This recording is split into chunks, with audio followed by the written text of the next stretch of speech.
तो weekend football में वापसी है आपकी दोबारा और बात करेंगे बहुत सारी गेम्स के बारे में।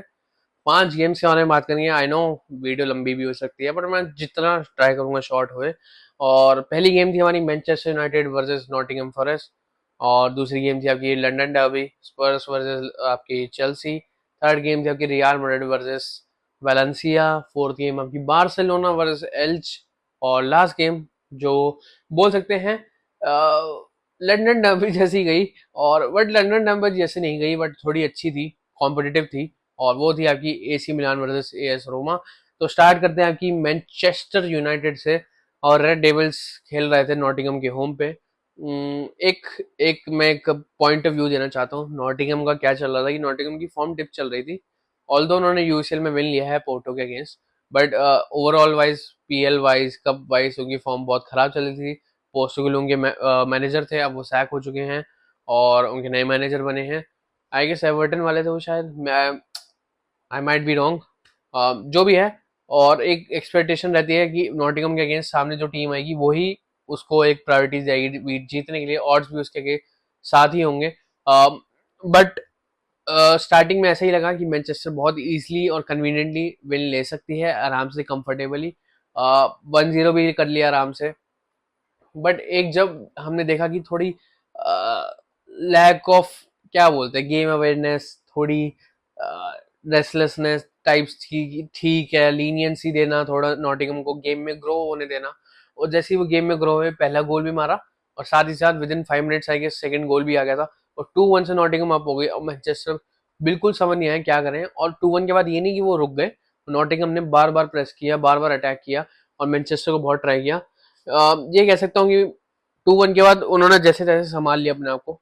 ऐसा नहीं है कि पूरा वो गेम से रूल आउट हो गए थे। यस, 2-1 के बाद तो जो 10-15 मिनट का टाइम स्पेन था उसमें तो वो रूल्ड आउट हो गए थे कि गेम उन्हें समझ ही नहीं आ रहा था क्या करे मैनचेस्टर।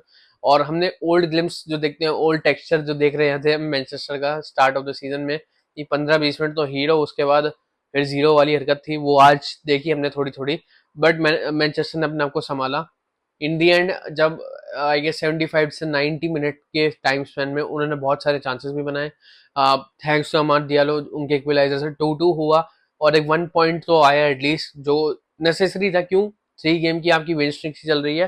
अब आप नहीं चाहोगे कि हारना, आप चाहोगे ड्रॉ लेके हम आ जाए। तो वही चाहिए था मैनचेस्टर को और उन्होंने कर दिया। लास्ट में हमने देखा ब्रूनो की एक स्मार्टनेस गेम देख रहे थे। जो कनेक्टिविटी चाहिए थी, जो केमिस्ट्री चाहिए थी हमें मैनचेस्टर की गेम में, कि जो न्यू साइनिंग्स आई हैं वो कैसे पाइलअप हो पाएंगे एक दूसरे से, कैसे वो एक दूसरे को कंपनसेट करेंगे, वो आज हमने देखा और बहुत अच्छा लगा। मैं ये कहूंगा कि अगर वो लोग ये ना सोचे कि हमने 3 गेम जीत लिए हैं और अब सामने वाली टीम हमें तो इतना टेस्ट नहीं करेगी या प्रेशराइज नहीं करेगी, तो वो गलत फहमी है कि ऐसा नहीं सोच सकते हो आप। आपको हमेशा 100% रेडी रहना पड़ेगा हर मोमेंट पे। और आज हम मैनचेस्टर लैग करी।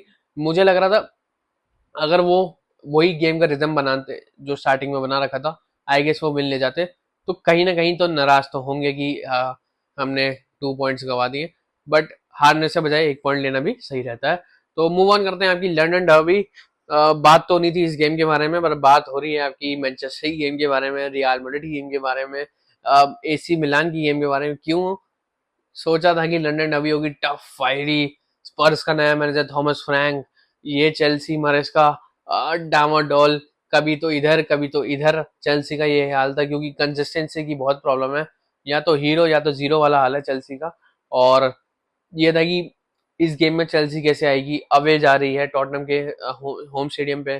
टॉटनम में नया मैनेजर है, बुद्धि वाला मैनेजर है, मेंटेलिटी वाला मैनेजर है, बॉटलिंग नहीं करवाएगा ये एंड ऑल, आपको पता ही है। और स्पेकुलेशन यही थी, टॉटनम के होम पे गेम है, टॉटनम एक अच्छी कंसिस्टेंसी दिखा रही है। Yes I know last game हारे हैं, बट उन्होंने चांसेस बनाए थे, वो बरी नहीं करे। तो इतना भी वो रूल्ड आउट नहीं होते न्यू कासल वाली गेम में अवे में, जितना वो अपने ही होम पे हो गए हैं। मतलब अपने ही होम पे वो बॉल नहीं रख पा रहे, प्रेशर नहीं झेल पा रहे, इजिली बॉल लूज कर रहे हैं। सबकी फॉर्म खराब जा रही है। क्या ही बोलूं मैं। पेड्रो बोरो बॉल लूज कर रहा है उनका और अटैक में भी उल्टे सीधे पता नहीं क्या चांसेस बना रहे हैं आपके। जॉनसन था आई गेस, वो रिचार्डसन को तो आज रेस्ट दे रखा था जी, भाई ने हमारा हगा न्यू कासल की गेम में, तो उन्होंने कहा तुम बैठ जाओ। ज़ाबी सिमोंस की फॉर्म डिप चल रही है, बहुत चीज़ें हैं कि टॉटनहम कई चीज़ों से कर रही है। अभी इस गेम में देखा हमने लैग कर रही थी, और चेल्सी का वही है कि आज तो ऊपर कल नीचे वाला सीन है। तो आज पता नहीं था कैसे आएंगे, तो आज तो ऊपर ही आए थे वो। और 6 बिग चांस बनाए हैं उन्होंने, 5 मिस करे हैं, तो बहुत बड़ी बात है। 3 के एक्सजी से गेम क्लोज किया है, और हर ड्यूल्स में वो जीते हैं, एयरली वो जीते हैं, टैकल्स उन्होंने ज्यादा मारे हैं, अटैक्स अच्छे करे हैं, शॉट अच्छे मारे हैं। सब पूरा ओवरऑल गेम सारा चेल्सी का था। It's like a one sided game, और वो भी टॉटनहम के होम पे, तो बहुत अजीब लगा। और ये लंदन डर्बी नहीं, एक तरफा गेम रह गई, तो इसलिए इसकी ज्यादा बात नहीं हुई आज के मैच डे में। और 1-0 से चेल्सी डिजर्विंगली जीत गई है। अब लेट्स सी टॉटनहम कैसे बाउंस बैक करेगी। Back to back I guess 2 से 3 गेम का वो हारते आ रहे हैं, तो देखते हैं। और मूव ऑन करते हैं, real Madrid versus Valencia. Pretty much expected, Madrid dominate करके जीतेगी। वेलेंसिया का सबका हाल पता ही है, क्या चल रहा है उनके पास और क्या है नहीं, क्या हो रहा है उनके साथ, स्पोर्टिंग वाइज भी नॉन स्पोर्टिंग वाइज भी, जैसे मैंने वो रील में बताया था। और ज्यादा कुछ करा ही नहीं वेलेंसिया ने, मूवमेंट्स आए थे, एक दो पोस्ट भी हिट हुए हैं। मैं यही बताना चाहता हूँ कि मैं ये क्यों बता रहा हूँ पोस्ट हिट हुए हैं। कोई भी टीम खेलती है ना, तो उसको एक दो चांस पड़ेंगे ही पड़ेंगे। ऐसा नहीं है कि कोई भी टीम ऐसे है कि इरिवर्सिबल है कि कोई मार ही नहीं सकता। हम तो ऐसे हैं कि हम तो हवा में हैं, हमें तो कुछ छू ही नहीं सकता। बायर्न भी 1-2 गोल खा लेती है, उसके बाद आप 5-6 मार भी देती है। तो टीम्स ऐसे ही, फुटबॉल ऐसे ही वर्क करता है। सबको पता है क्या लगता है, हमें चाहिए परफेक्शनिस्ट, कि हमें कोई मारे ना, हमें गोल कोई मारे ना, हमें कोई खोले ना। हम ऐसे, अरे भाई हर मोमेंट पे आप 100% नहीं हो सकते हो, सामने वाले का भी गेम प्लान होता है। और ये कंटेक्स्ट है बार्सिलोना के लिए, उसके लिए उस पर हम बात करेंगे। बट वेलेंसिया के पास चांसेस आए थे, एक दो पोस्ट पे हिट हुए थे, बट उसके अलावा कुछ नहीं था उनकी तरफ से गेम में। It's all about Madrid. और बहुत चांसेस बना उन्होंने, बहुत। कह सकते हैं कि 4 गोल कम थे, शीट पे 6 हो सकते थे आराम से। ब्रेस आ गई एम्बापे की, ब्रिलियंट ब्रेस। विनीसियस की पेनल्टी मिस हो गई, अगर एम्बापे लेता हैट्रिक हो जाती आपकी। आर्दा गुलर और एम्बापे का जो डिओ हम देख रहे हैं 5-6 गेम से, वो अच्छा दिख रहा है। और अच्छा बिल्डअप भी हो रहा है उन दोनों में। मे बी एक अच्छी हम, जैसे ट्रायोस की बात करते थे, डिओ की बात करते थे, आज के जमाने में हम एक अच्छा डिओ देख सकते हैं फ्रॉम एम्बापे एंड आर्दा गुलर। बेलिंगम अपनी फॉर्म में वापस आता दिख रहा है। विनीशियस ड्रिबलिंग में वापस आ रहा है। शॉट टेकिंग और गोल में बांधने में थोड़ा वो अजीब सा है, मतलब ऐसा नहीं है कि मैं ये बोलूंगा कि खराब है, कि 3-4 गेम पहले उसने एक ब्रिलियंट गोल मारा भी है, आई गेस अगेंस्ट वो जूवी के अगेंस्ट मारा था शायद, जुवेंटस के against, if I am not wrong. तो ऐसा नहीं है, बस वही है कि उसकी थोड़ी ये है कि इनकंसिस्टेंसी अब है शॉट टेकिंग में, नॉट इन ड्रिबलिंग में। जैसे अब पूरा उसका फॉर्म डिप चला था, वो कहीं ना कहीं तक उसने रिकवर कर लिया है। और अब वो ओल्ड विनीशियस वाइब्स आ रही हैं जो 2022 में आती थी। और बढ़िया है रियल मैड्रिड के लिए, उनके प्लेयर्स वापस आ रहे हैं, परफॉर्मेंस दे रहे हैं। और मास्टान दोनों आज ज्यादा दिखा नहीं, पहले दिखता था, बहुत अच्छा करता था, आज थोड़ा गायब सा लगा हमें। और बाकी मिडफील्ड सेट है उनकी। चौमिनी अकेले से संभाल लेता है, साथ में आर्दा गुलर बिल्डअप में आ जाता है, कभी बेलिंगम आ जाता है। और बैकलाइन तो काम कर ही रहा है, कर ही रहा है। और आपके डीन हडसन, मिलिटाओ मिलिटाओ की एक अच्छी 2 ACL के बाद जो हम देख रहे हैं ना कम बैक, बहुत अच्छा स्ट्रॉन्ग लगते आ रहा है, और कॉन्फिडेंट है। बाकी राइट बैक में आपके, अभी तो फेडी खेले थे, अब देखते हैं कब तक फेडी खेलेगा, क्योंकि आपके ट्रेंड तो आ चुके हैं बेंच पे। लेट्स सी फ्यूचर में क्या होगा अभी गेम्स में। कारवाल तो 2-3 महीने के लिए बाहर है, तो उनका तो अब नाम ही नहीं है। बाकी कोर्तवा तो है ही, अगर आप हक दोगे डिफेंस में तो कोर्तवा बचा ही लेता है। और let's move on, Barça versus एल्चे। और होम पे गेम था। एल्चे की एक बात बताऊं, एल्चे ने जितनी भी ला लीगा की मिड टीम्स और बड़ी टीम्स को कहा जाता है, जैसे ये फॉर एग्जांपल रियल बेटिस को आप बड़ी टीम नहीं मिड टीम में कहोगे, जो एक तरह से टक्कर देती है, उन सबको एटीएम को ड्रॉ करा है, रियल बेटिस को ड्रॉ किया है, सेल्टा वीगा के अगेंस्ट विन लिया है। तो एल्चे की जो फॉर्म है वो बहुत अलग ही लेवल पे चल रही है, not in the winning wise, मतलब वो कभी भी जाके किसी को भी हार्ट ब्रेक दे के आ सकते हैं। और उनको लाइटली नहीं लिया जा सकता है, उनका गेम भी बहुत स्ट्रांग है। ऑफ कोर्स आपने देखा ही आज कैसे प्रेस कर रहे थे, कैसे वो बारसा को खोलने की ट्राई करे हैं, ड्रिबल्स करे हैं। राफे मिर की एक, जो सेविया में गायब रहता था बंदा, हेल्स में आज शाइन कर रहा है। बहुत सारे उसने शॉट्स लिए हैं, 2 तो शॉट उसके पोस्ट पे हिट हुए हैं। तो एनी डे जैसे उनके चांस मिस हुए हैं, सेम चांस बारसा के भी मिस हुए हैं। बारसा ने भी बहुत नंबर ऑफ चांसेस बनाए हैं उन्होंने। अ, उस चांसेस का आपने कन्वर्ट नहीं करा तो इसकी जो क्या बोलते हैं उसका ड्रॉबैक यही है, आप गोल खा लोगे, क्योंकि आप इतना भागोगे काउंटर्स पे, थकोगे ही और आपका टीम फायदा उठाएगी ही उठाएगी। वहां पे जो पहला गोल हमने खाया, राफा मीर से पहले ही एक ही गोल खाया, तो जो भी गोल खाया लोग आरोखो को बोल रहे थे कि यार पुअर डिफेंडिंग, क्या ही कर लेगा आरोखो। अब वो ऑफसाइड ट्रैप पे था, हाफ लाइन पे, और कहाँ ऊपर थोड़ी चला जाएगा। तो अपने एंड वाइज उसने सही किया। कह सकते हो कि क्लोज डाउन करता तो मे बी गोल नहीं जाता, तो वो कट बैक कर देता, कट बैक का क्या पता सिक्स चलाता। तो यही है बस, मे बी वाली कंडीशन है। बाकी गोल तो बहुत ब्रिलियंट था।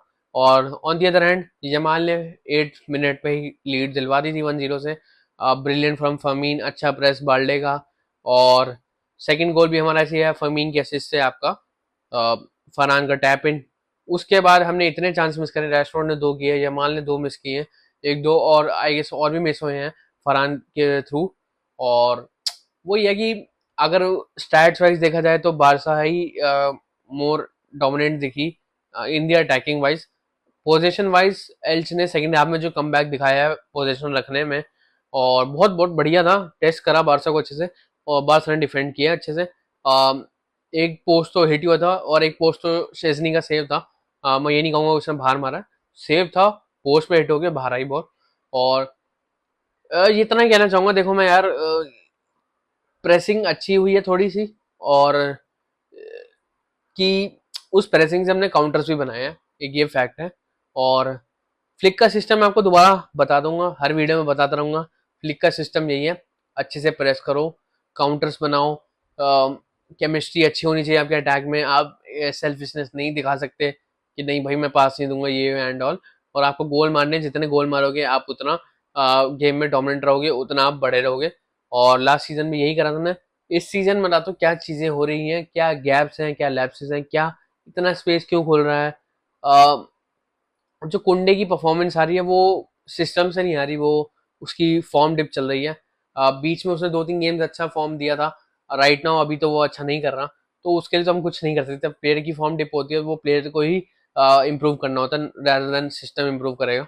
और बैक लाइन की बात करी जाए, पहले ना हम बात कर लेते हैं फ्रंट थ्री से। रैशफोर्ड आपका प्रेस करेगा कम, और ये सबको पता है। ऊपर से वो डबल डाउन भी नहीं करेगा, बाल्डे को हेल्प भी नहीं करेगा कि पीछे आके वो डिफेंसिवली हेल्प कर दे। तो एक ये आपका बैकलैश टाइप है या ड्रॉबैक है। अब राफिनिया के केस में क्या होता था, ध्यान से समझना, राफिनिया अगर क्लिनिकल ना हो, मान लो उसने पांच पांच नहीं सॉरी 2 से 3 बिग चांस मिस कर दिए, ओपन गोल मिस कर दिए, बट जो राफिनिया लाता है ना ऑफ द गेम डिफेंडिंग, क्या होती थी वो आगे जाके प्रेस करता था, आगे जाके चढ़ता था, आगे जाके ऐसे चोक करता था सामने वाली टीम्स को, और वो वहां से गोल्स निकालता था। खुद नहीं मार पा रहा, दूसरों के लिए बन रहा है। अब वो आगे जाके प्रेस कर रहा है ना, तो आपकी डिफेंस लाइन खुल नहीं रही है, आगे ही बॉल आप विन करो, जितना आप आगे बॉल विन करोगे उतना फ्लिक का सिस्टम काम करेगा। और जब मान लो हमारा प्रेस बीट हो जाता था लास्ट सीजन, तो क्या होता था, बॉल स्पेसेस आती थी, बॉल खुलती थी, तो राफिनिया लेफ्ट विंग छोड़ के एलएम आ जाता था, एलएम से भी लेफ्ट बैक आ जाता था, और 5 बैक की एक डिफेंडिंग करता था बाल्डे को हेल्प करने के लिए। और जैसी बॉल विन होती थी, राफिनिया फुल स्प्रिंट मारता था आगे। ये उसका हार्ड वर्क था, ये उसका बोलो वर्क रेट था जो राफिनिया हमें देता था off off the ball, defensively attackingly जो उसका आउटपुट है। अब रैशफोर्ड के केस में क्या है, रैशफोर्ड आपको अटैकिंगली आउटपुट दे रहा है, नो डाउट, थोड़ी सेल्फिशनेस भी है ऑफ कोर्स। अगर आपको गोल्स का भूख या हंगर है तो आप तो गोल्स मारोगे, और तभी तो आप बड़े प्लेयर बनोगे। और यही बात होती है, देखो फुटबॉल में कहीं ना कहीं सेल्फिश बनना पड़ता है। और रैशफोर्ड के केस में ये है कि वो प्रेस भी हल्का सा करता है, ड्रॉप बैक भी नहीं करता, हाँ ना बाल्डे को हेल्प करता। तो वहां से आपका एक विंग है वो वीक पड़ रहा है, ठीक है, बाल्डे वाला विंग आपका वीक पड़ रहा है। अब जो वो बाल्डे वाला विंग वीक पड़ रहा है, वहां पे एक प्लेयर आता है, बॉल लेता है, बेसिकली उसको बोल सकते हैं एलएम साइड, लेफ्ट मिडफील्ड वाली जो साइड है, लेफ्ट फ्लैंक है, वो खाली पड़ जाता है, वहां एक प्लेयर आता है, बॉल लेता है, उस पे होता है दुनिया भर एम्पल ऑफ टाइम होता है, उसके बाद सामने वो देखता है कि कहाँ से कौन सेकंड मैन रन मार रहा है, कौन थ्रू बॉल मांग रहा है, क्या है, इजीली वो बॉल निकाल सकता है। एक वहां पे आप लैग कर रहे हो। दूसरी चीज, फरान टोरिस इंजरी से अभी अभी आया है, मुश्किल से उसको 2 गेम नहीं हुए, उसकी प्रेसिंग और उसकी 100% फिटनेस अभी भी लैग करती है। दूसरी बात, आपका स्ट्राइकर कोई है नहीं, लेवेंडोस्की भी आज ही आया है, वो भी आपको इतना 100% नहीं देगा। तो ये हमें ध्यान में रख के चलना है कि अभी फ्रंट थ्री आपकी काम नहीं कर रही वैसे। तीसरी बात, यमाल आपको पता ही है, उसकी इंजरी के बारे में मैंने बनाई थी शॉर्ट्स, और यही बताया था वो ऐसी इंजरी है जिसमें आपको उसका कुछ हो नहीं सकता, और शायद सर्जरी, एक उसका मैंने सुना था कि सर्जरी की भी न्यूज़ थी, अगर सर्जरी करवा ली जाए आई गेस 2-3 महीने के लिए तो वो चला ही जाएगा।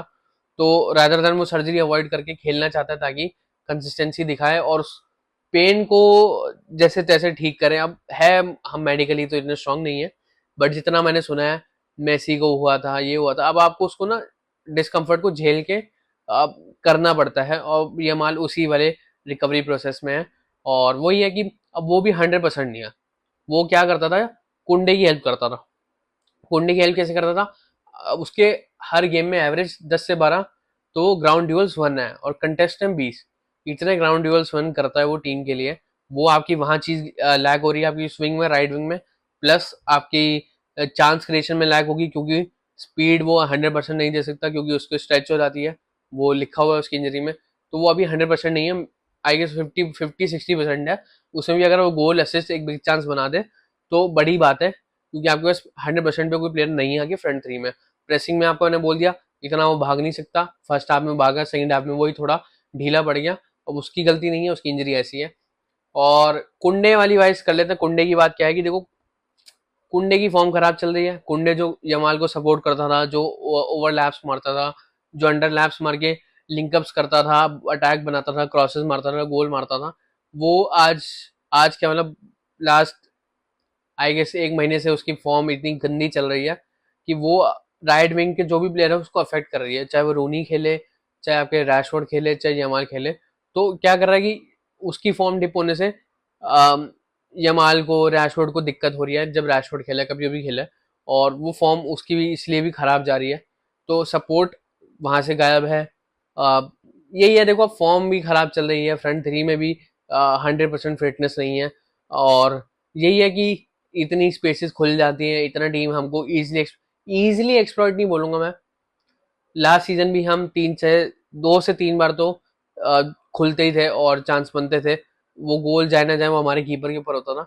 ऊपर से जॉन गार्से भी आउट है, अब जॉन गार्से भी आने वाला है, तो एक वो भी एक पॉजिटिव न्यूज़ है। बाकी मुझे ये एक्सप्लेन करना था कि आपकी फ्रंट थ्री अभी फिट नहीं है। फिट नहीं तो फिट है, प्रेसिंग वाइज नहीं है। फ्लिक का सिस्टम बहुत सिंपल है, प्रेस करो आगे जीतो गोल मारो, प्रेस करो आगे जीतो गोल मारो। जब आपकी फ्रंट थ्री प्रेसिंग नहीं करेगी आगे से, वो बॉल इजीली मिडफील्ड पे आएगी, मिडफील्ड आराम से बॉल प्ले करके थ्रू बॉल निकालेंगे, और आपका ऑफसाइड ट्रैप बीट होगा ही होगा 101%। लास्ट सीजन क्यों नहीं हो रहा था, लास्ट सीजन आपकी टीम 100% थी, एक आइडिया पे थी कि हमें प्रेस करना है करना है। जब आपकी दोनों विंग्स पे प्रेस नहीं हो रहा हो, सेंट्रली चले मान लीजिए हमने किसी को ऐसा डाल दिया तो प्रेस कर लेगा, बट जो विंग से प्रेस नहीं होगा, आप खुलोगे ही खुलोगे, तो यहाँ पे फ्लिक भी कुछ नहीं कर सकता। ये सब है आपकी, अब आपको झेलना है इसको। ये बुरा टाइम है, आप इसको कैसे झेल सकते हो झेलो, क्योंकि आप रैशफोर्ड को बिठाओगे तो किसको लाओगे अगर आपको प्रेस करवाना है। आप लाते हो, चलो ड्रो को ले आए, टोनी फर्नांडिस को ले आए, आपने डाल दिया। अब वही बात है ना, वो आपको रैशफोर्ड जैसी वो नहीं दे रहे कंसिस्टेंसी गोल स्कोरिंग में, असिस्ट वाइज में, तो एक वो पॉइंट है। अगर आप कहीं चीज लैग कर रहे हो तो कहीं ना कहीं आप वहां पे भी ड्रॉबैक ले रहे हो। तो अभी मजबूरी में है फिलहाल तो फ्लिक। अब जैसे राफीनिया आएगा बहुत चीजें इंप्रूवमेंट हो जाएंगी, बहुत चीजें। अब आपका पेड्री भी गायब है, मेन टेम्पो कंट्रोलर मिडफील्ड में। तो आज हमने देखा सॉरी, कि कंट्रोल कैसे हम थोड़ा लूज कर रहे थे, क्योंकि फ्रेंकी था जो कर रहा था, कसाडो का गेम थोड़ा बुरा गया है, और नंबर 10 फरमीन तो सही कर रहा अपना। अब यही है ना, देखो सिस्टम जो होता है ना वो हर प्लेयर से काम करता है, ये नहीं कि राफीनिया प्रेस करेगा तो यमाल प्रेस करेगा तो सिस्टम काम करेगा। सिस्टम काम करता है हर प्लेयर से, अगर हर प्लेयर अपना 100% नहीं दे पा रहा तो आपका सिस्टम लैप्स हो गई होगा और स्पेसेस खुलेंगी खुलेंगी। और अभी ये चल रहा है आपका इंजरी टाइम है, और ये चल रहा है जो अभी पैनिकनेस चल रही है, तो अब आपको इसको झेलना है, और आपको बस चाहे बुरे मर मर के विन ले आओ, अब विन लाओ, ताकि कॉन्फिडेंस रहे टीम में। और जो फॉर्म डिप पे चल रहे हैं, जैसे कुंडे हैं आपके, कभी कभी एरिक गार्सिया हो जाते हैं, कुबारसी का है, सीइंग मिस्टेक्स आ जाती हैं, आरोखो की भी मिस्टेक्स आ जाती हैं। और यही है, अगर आप जीतोगे कॉन्फिडेंस आएगा, टीम अपने आप स्टेप अप करेगी, और इजिली विन्स भी निकलेंगे आराम से आगे। तो अभी हमें होप करना है यही कि अभी आपको 3 पॉइंट्स लाने हैं, आपका मेन एम होना चाहिए 3 पॉइंट्स जैसे तैसे लाने हैं, बस मेरा ये था। और मूव ऑन करते हैं मिलान वर्सेस एएस रोमा पे। मिलान के होम पे गेम था। रोमा आई थी खेलने, मुझे लगा कि गैस्परिनी है थोड़ी टैक्टिकल लाएगा कि मिड ब्लॉक में डालेगा बैठ के कि भैया इनको तब लगाएंगे काउंटर में, पर गैस्परिनी था फुल अटैक मोड पे। हाई प्रेस चढ़ा पड़ा है मिलान पे, मिलान को बॉल बिल्डअप नहीं करने दे रहा। 2-3 बार बिल्डअप करती थी मिलान, वो बॉल हमेशा फीड करती थी आपके राफेलिया को, क्योंकि बाकी जगह फीड करी तो वो लूज हो रही थी, एनकुकू पे लूज हो रही थी। और जैसी बॉल फीड होती थी राफेलिया पे, एक टर्न पे वो खोल देता था, काउंटर बनता था, मिलान चांसेस बनाती थी। और वही मिलान कर रही थी फर्स्ट हाफ तक। और रेस रोमा तो भाई लगी पड़ी थी। उनके का 4 से 5 चांस बन गए थे उनके पहले ही 20-25 मिनट में। और poor finishing, poor decision making. और यही है कि आप अपने चांस को नहीं लोगे तो सामने वाली टीम आपको हर्ट करेगी। और ऐसे ही एक टर्न पे आपके कैरी कर जाता है राफेलियो, एक कट बैक पे गोल आ जाता है। 1-0 से आप हो जाती है। प्रेशर ऑन नाउ आपके एएस रोमा, क्योंकि हवे खेल रहे थे। आई नो फियरलेसली खेल रहे थे, एक कोई डर नहीं था, कॉन्फिडेंस दिख रहा था सबके चेहरे पे। उन्हें स्टेडियम से डर नहीं, कुछ डर नहीं। उनको ये था कि हमें जीतना है, बट जीतना है तो आपको गोल मारने पड़ेंगे, गोल नहीं मारोगे तो आप हारोगे। यही हुआ सेकंड हाफ में। थोड़ा एलग्री ने थोड़ी चेंजेस करे, थोड़ा थोड़ा बोला कि थोड़ा तो भाई सब स्टेप अप करो, बिल्डअप में हेल्प करो।